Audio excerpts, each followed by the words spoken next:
People started playing games, and now the game is out of control. The world's never going to be the same. Well, he warned me that the world would change, and I didn't really understand it at the time. Brian Rose just got yanked from the air because he brought something that was controversial on. That's the freedom of speech. But so is being politically correct. PC is you violate the First Amendment, the freedom of speech. Another thing that's been violated is the right to assembly. Social distancing and shutting down businesses is a violation of the First Amendment. So our rights are being ripped out of our hands right now, and that disturbs me. So when Brian Rose, a great guy, he got taken off because he criticized, LinkedIn and Bill Gates and YouTube and all this stuff.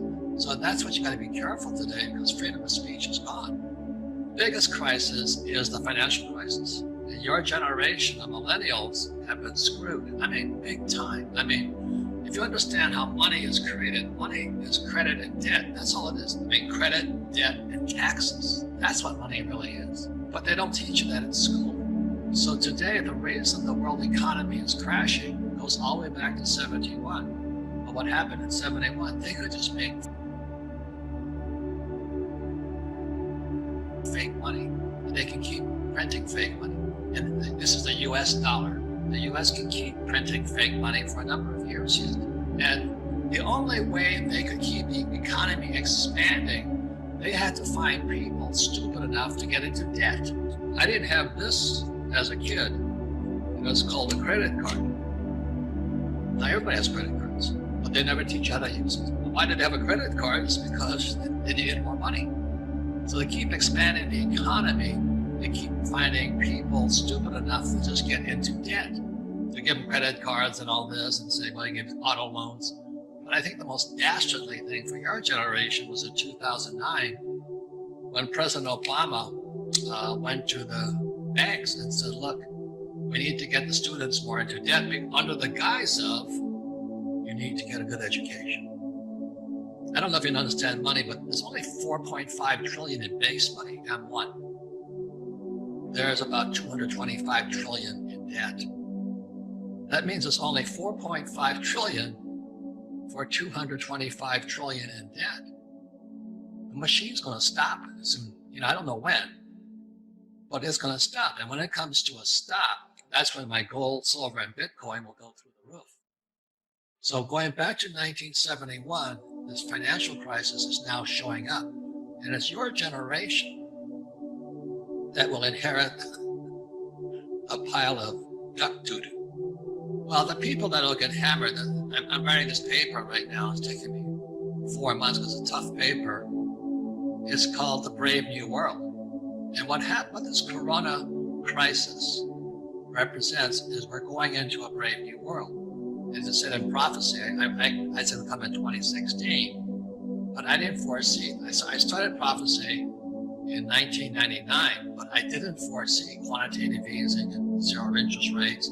I didn't foresee how desperate our leaders are, the Federal Reserve Bank, the Treasury, Wall Street, and even putting students in debt. I cannot believe how desperate people are. Everybody's so desperate because this world, starting from 1971, is so deeply in debt. The world's never going to be the same. 100 years ago, if there was a stock market crash in England, it didn't affect anybody. But now the US market goes down, the world goes down. So plus with social media and all this we're doing now. So we've never been here before. And, I'm excited about it because I make more money in crashes than I do when they go up. So, but for the average person, look at my job. I'm afraid of the worst. I hope I'm wrong, but I think we're heading for a global depression. How does this play out for the average worker, Robert, for the small business owner? What does the next 3 months look like? Because it doesn't look pretty. I mean, people are already being laid off, made redundant. There's no cash flow in most of these businesses. How does that play out? Well, let me give one more stat just to give you the size of it, okay? The national debt for World War II was $25 billion.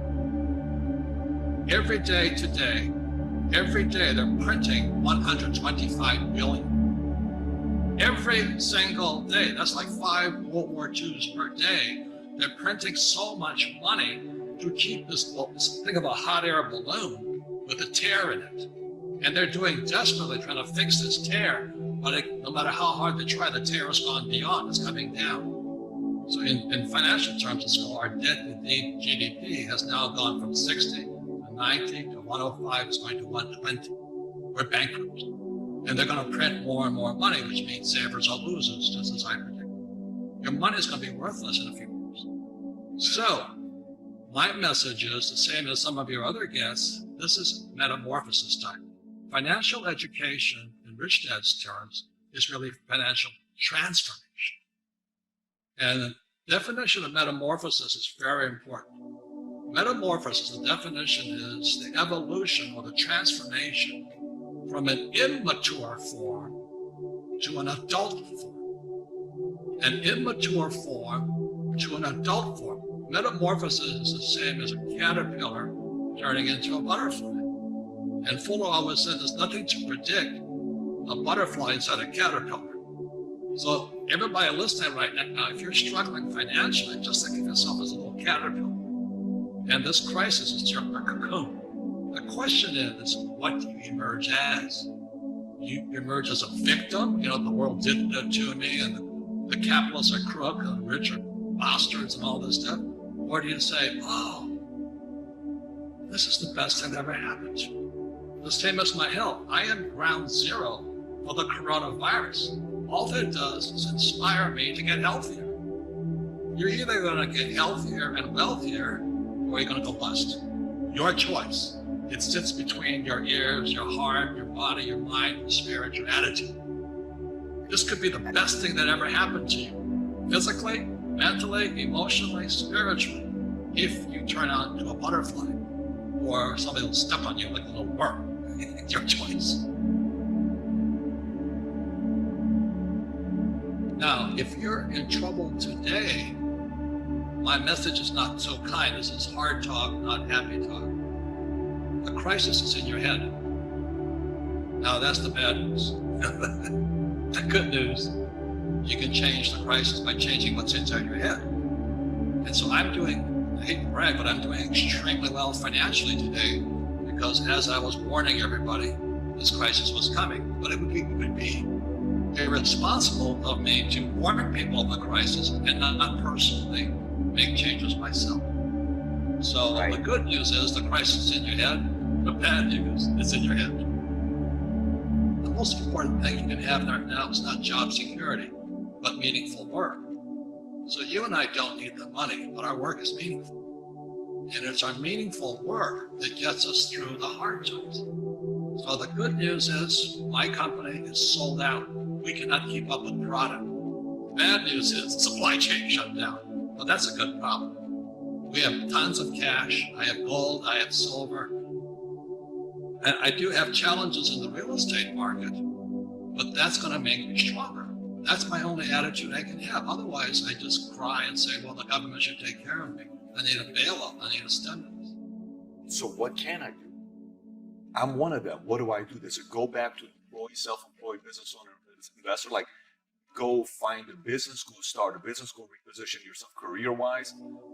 Is there a 1, 2, 3 step process on what I can do to be prepared for it? I have a friend in Panama. He has an avocado farm. So he's sitting in Panama growing avocados. He says, because people have to eat. Another guy's, a friend of mine, is growing blueberries. But another friend of mine, he moved up to, he was from Seattle, excuse me. He had a big house, his kids all moved out. So he converted the kids' bedrooms into 1-bedroom apartments. So he put a kitchen and he put a toilet inside his little bedrooms. And so he now rents out 4 bedrooms. He's making more money today than ever before because a lot of workers commute to Seattle. So they come in, they check in, they come in on Sunday night, they check out Friday afternoon. It's at a little house, he's making more money. So the point is, everybody can do something, but you gotta figure out what you can do.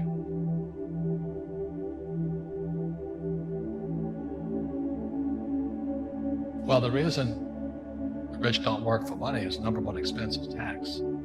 See, there's three kinds of income: earned, portfolio, passive. So earned income is if I get a job, that's earned income. If I'm a doctor or a programmer, that's earned income because I'm working for it. If I buy, let's say, Apple for $10 and I sell it for $20, that's portfolio income, capital gains. But passive income, which is cash flow, is different. So it's not, and so these guys are screaming right now in America, tax the rich. I said,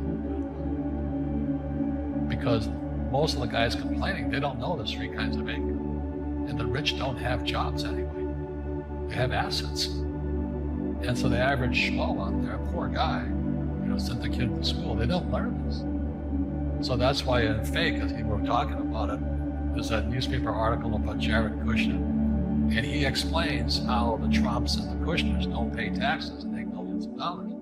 And the reporter couldn't understand him because our schools will never teach you that three types of income. And they judged him and say they're wrong and it's cheating. We see that over and over again. Amazon not paying taxes. What do you say to people when they come up to you and say, Robert, it's not fair. It's not fair they're not paying taxes. Well, there's always three sides to a coin, heads, tails, and the edge. So which side of the coin are you on? From my side, it's fair. But this is the difference. Everybody can do the same thing I do. The tax laws are for everybody. We don't say, well, the tax laws are only for the rich. No. The tax laws are for everybody to use if you have the right financial education. And the reason I'm an advocate of financial education, without that education, you have to pay taxes. You see, very few people will buy what I do, make $1 million and pay zero tax. That takes, and my rich dad taught me that playing Monopoly. That's how it started, 4 greenhouses, 1 red hotel. Or the McDonald's formula. I write about it here. McDonald's, Ray Kroc. Yeah. McDonald's is in the real estate business, so they sell hamburgers, but they buy real estate, so they pay no taxes. This guy Bezos buys $16 billion. How much tax did they pay on that $16 billion? And that's all legal. Anyone can do it. Everybody can do it. But most people lack the education.